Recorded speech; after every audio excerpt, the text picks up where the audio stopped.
富津ふ頭は液状化で岸壁が傾くなどの被害が発生し、国と県がおととし10月から復旧工事を進めていました。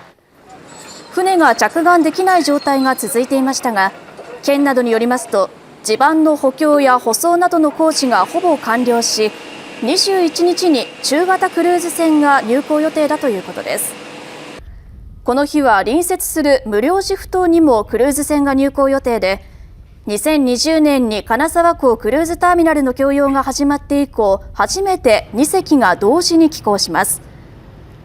また、富津ふ頭の復旧工事が完了すれば、貨物車両を運ぶローロー船やセメント運搬船などの受け入れも再開されます。